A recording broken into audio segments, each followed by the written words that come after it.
আজকের এই বরকতময় মজলিসে আমি আপনাদের সামনে আধুনিক চিকিৎসা বিজ্ঞানের আলোকে এবং পবিত্র কোরআনের আলোকছটায় রোজার মহত্ব নিয়ে সংক্ষেপে কিছু আলোকপাত করার চেষ্টা করব।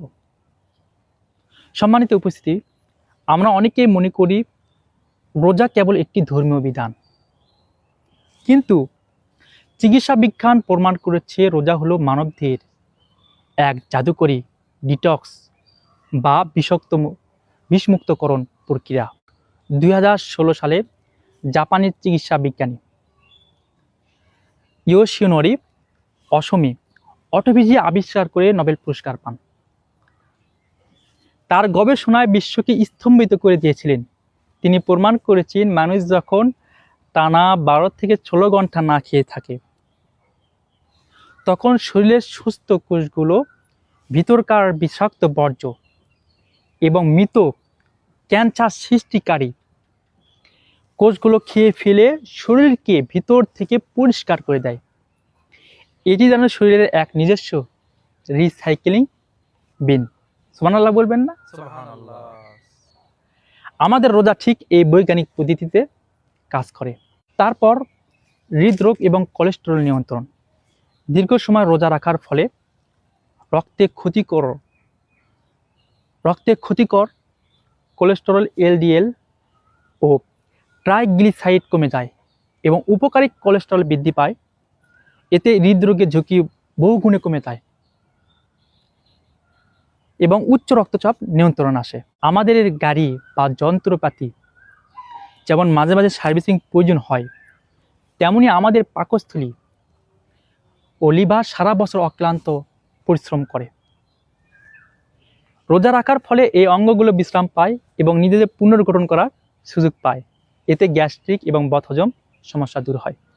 গবেষণায় দেখা গেছে রোজা রাখলে মস্তিষ্কে বিডিএনএফ ব্রেন ড্রাইভড নিউট্রোফিক ফ্যাক্টর নামক এক বিশেষ প্রোটিন তৈরি হয়। এটি নতুন নিউরন তৈরিতে সাহায্য করে, যার ফলে মানুষের স্মৃতিশক্তি বাড়ে এবং বার্ধক্যজনিত স্মৃতিভ্রম থেকে মুক্তি পাওয়া যায়। এখন আসি কোরআন এবং হাদিসের আলোকে। বিজ্ঞান যা আজ প্রমাণ করেছে, আমাদের প্রিয় নবী হযরত মুহাম্মদ সাল্লাল্লাহু আলাইহি সাল্লাম 1400 বছর আগেই সেই ঘোষণা দিয়েছিলেন। রাসূলুল্লাহ সাল্লাল্লাহু আলাইহি সাল্লাম বলেছিলেন যে তোমরা রোজা রাখো, তবে তোমরা সুস্থ থাকবে। পবিত্র কোরআনে আল্লাহ তাআলা ঘোষণা করেছেন, আর রোজা রাখাটাই আমাদের জন্য কল্যাণকর যদি তোমরা জানতে পারো। অর্থাৎ বিজ্ঞান আজ যা জানছে, আল্লাহ আমাদের তা অনেক আগেই জানিয়ে দিয়েছেন।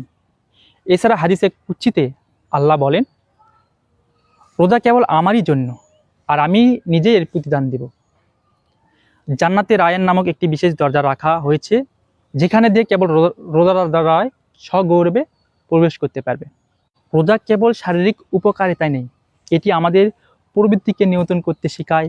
এটি ধনীকে গরিবের ক্ষুধার জ্বালার অনুভব করতে শেখায়, যা সমাজে সহমর্মিতা ও ভ্রাতৃত্ব গড়ে তোলে। পরিশেষে বলতে চাই, রোজা কেবল উপবাস নয়, এটি একটি পূর্ণাঙ্গ জীবন বিধান। এটি আমাদের শরীরকে দেয় নিরাময়, মনকে দেয় প্রশান্তি এবং আমাদের আত্মাকে করে আল্লাহর নিকটবর্তী।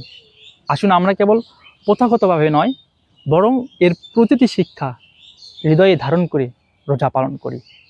আল্লাহ তাআলা আমাদের সবাইকে এই বরকতময় মাসে সুস্থ থেকে সবকটি রোজা রাখার তৌফিক দান করুন। আমিন।